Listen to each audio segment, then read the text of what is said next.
Good morning student. आज हम पढ़ने जा रहे हैं साइंस की वर्कशीट नंबर 30, जो इसका नाम है भोजन के घटक। क्लास है 6। ठीक है, यहाँ पे स्टूडेंट अपना नाम लिखेंगे और क्लास टीचर का नाम लिखेंगे। डायरेक्टरेट्स ऑफ एजुकेशन की तरफ से दी गई ये वर्कशीट नंबर 30 है। वर्कशीट का नाम है भोजन के घटक। ठीक है, भोजन के घटक के बारे में हमने ये पूरा चैप्टर पहले पढ़ रखा है। ठीक है, हमें यहाँ पे सिर्फ रिवीजन चल रही है, दैट मीन्स पुनरावृत्ति करने जा रहे हैं हम। ठीक है, रिवीजन बहुत इंपॉर्टेंट होता है एग्ज़ाम के पॉइंट ऑफ व्यू से। ठीक है, तो ये आपके लिए एक रिवीजन है for the exam point of view. ठीक है, सबसे पहला हमारा प्रश्न है, प्रश्न नंबर 1। नीचे दिए गए चित्रों में, नीचे हमें कुछ चित्र दिए गए हैं, भोजन सामग्री को पहचानिए। ठीक है, सबसे पहले हमें इसको डायग्राम में भोजन सामग्री गिवन है, उसको पहचानना है और उनमें पाए जाने वाले पोषक तत्व। हमारे भोजन के बहुत सारे पोषक तत्व होते हैं। कौन कौन से पोषक तत्व होते हैं बताइए, कौन कौन से पोषक तत्व होते हैं हमारे भोजन के? देखिए, पहले होते हैं वसा, कार्बोहाइड्रेट, प्रोटीन और विटामिन्स। ठीक है, ये क्या होते हैं? भोजन के घटक। ठीक है, जो हमें पोषक के तत्व हैं वो इसमें मिलते हैं, भोजन सामग्री से पाए जाते हैं। तो हमें कुछ भोजन सामग्री के चित्र गिवन है, हमें उस चित्र को पहचानना है और चित्र पहचान के हमें बताना है कि इसमें क्या पाया जाता है। जैसे आपको दिख रहा है बटर, क्या है ये? बटर है ना? तो बटर में सबसे पहले हमें क्या पता था कि बटर में क्या होता है? फैट, दैट मीन्स वसा। ठीक है, तो बटर में क्या मिलता है? वसा। तो यहाँ पे आप क्या लिखोगे? वसा। ठीक है, उसके बाद अब हम चलते हैं नेक्स्ट पे। नेक्स्ट हमें क्या है? ये देखो, आपको ये चित्र दिख रहा है खेत का, दैट मीन्स ये धान के क्या है? पौधे हैं, धान के पेड़, धान के खेती हो रही है यहाँ पे। तो धान में क्या पाया जाता है? कार्बोहाइड्रेट। तो यहाँ पे क्या लिखेंगे? कार्बोहाइड्रेट। ठीक है, वसा हो गया फैट में, दैट इज़ बटर। उसके बाद यहाँ देखिए, इसमें क्या नज़र आ रहा है? एग है, मीट है, राइस है। तो इन सब में क्या पाया जाता है? प्रोटीन। तो इसका आंसर क्या हो जाएगा? प्रोटीन। आगे विटामिन्स क्या होते हैं? मल्टीविटामिन्स किस में मिलते हैं? हमारे फ्रूट्स में। तो ये फ्रूट्स में हमें क्या मिलते हैं? विटामिन्स। तो इसलिए हमें सभी तरह के भोजन पदार्थ खाने चाहिए, जिससे कि हमें सारे पोषक तत्व हमारे शरीर में पर्याप्त मात्रा में मौजूद हो। इसलिए हमें फैट की भी ज़रूरत होती है, कार्बोहाइड्रेट की भी ज़रूरत होती है, विटामिन्स की भी ज़रूरत होती है और प्रोटीन की भी ज़रूरत होती है। इसीलिए हमें ये सारे पोषक तत्व वाले फूड को अपने भोजन में शामिल करना चाहिए। ठीक है, आपको ये प्रश्न नंबर 1 समझ में आ गया। अब हम आगे चलते हैं। देखिए, यहाँ पे हमें एक डेफिनेशन गिवन है। क्या दे रखा है इस डेफिनेशन में? इस डेफिनेशन को समझते हैं। क्या बोला है कि वह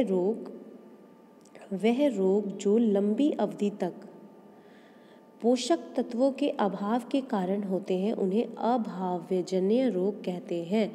इनसफिशिएंटी रोग कहा जाता है, अभावजन्य रोग कहा जाता है। किसको? वह रोग जो लंबी अवधि तक पोषक तत्वों के अभाव में होते हैं। जैसे हम कोई पोषक तत्व की हमारे शरीर में कमी हो जाती है, तो उसको बोलते हैं अभावजन्य रोग। ठीक है, अभावजन्य रोग वह रोग जो लंबी अवधि तक पोषकों के अभाव के कारण होते हैं, उन्हें अभावजन्य रोग कहते हैं। ठीक है, अब हम करते हैं प्रश्न नंबर 2। प्रश्न नंबर 2 में हमें क्या करना है? मिलान करो बताना है। ठीक है, मिलान करो में हम क्या सीख रहे हैं? सबसे पहले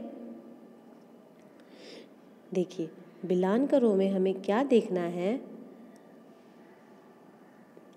क भाग दे रखा है और ख भाग दे रखा है, हमें इसको मिलान करना है। तो सबसे पहले हम देखते हैं कि इसमें है क्या।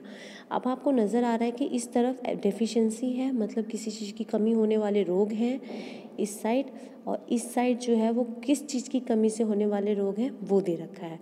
तो हमें पहले वो समझना पड़ेगा। ठीक है, आप ओवरव्यू ले लीजिए थोड़ी देर के लिए कि क्या क्या दे रखा है। ठीक है, रतौंधी क्या होता है? जो विटामिन ए की कमी से जो रोग होते हैं उसको क्या बोलते हैं? रतौंधी। जैसे आँखों की रोशनी कम हो जाना, उसको क्या बोलते हैं? रतौंधी। वो किसकी कमी से होते हैं? विटामिन ए की कमी से। विटामिन ए किस में पाया जाता है? गाजर, ऐसे बहुत सारे पदार्थ हैं जिसमें विटामिन ए पाया जाता है, इसलिए हमें हमेशा विटामिन ए का सेवन करना चाहिए। ठीक है, आगे है स्कर्वी। स्कर्वी क्या होता है? विटामिन सी की कमी से होने वाला रोग क्या होता है? स्कर्वी। ठीक है। घेंगा, घेंगा नामक रोग क्या होता है? आयोडीन की कमी से होता है, इसलिए आयोडीन नमक ज़रूर खाना चाहिए, आयोडीन नमक का सेवन ज़रूर करना चाहिए। इसीलिए हमें बार बार कहा जाता है कि आयोडीन नमक का ही प्रयोग करना चाहिए, नहीं तो क्या रोग हो जाएगा? घेंगा रोग। ठीक है, तो आप ये याद रखना, घेंगा रोग किसकी कमी से होता है? आयोडीन की कमी से। अरक्तता मतलब खून की कमी, खून की कमी को कौन दूर करता है? लो यानी आयरन। ठीक है, अरक्तता क्या हो जाएगा? लो।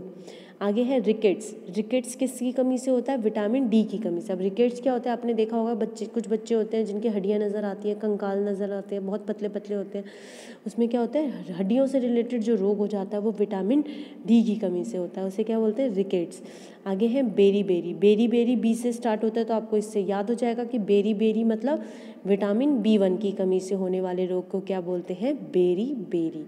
ठीक है, तो एक बार हम फिर से रिवीजन करते हैं मिलान करो का। मिलान करो से ही हमें सब कुछ समझ में आ जाएगा और चीज़ें लर्न हो जाएंगी। ठीक है, देखिए, रतौंधी से कौन सा रोग होता है? Vitamin A. स्कर्वी से विटामिन सी की कमी होता है, तो विटामिन सी से स्कर्वी। घेंगा किसकी कमी से होता है? आयोडीन की कमी से। अरक्तता लौह की कमी से।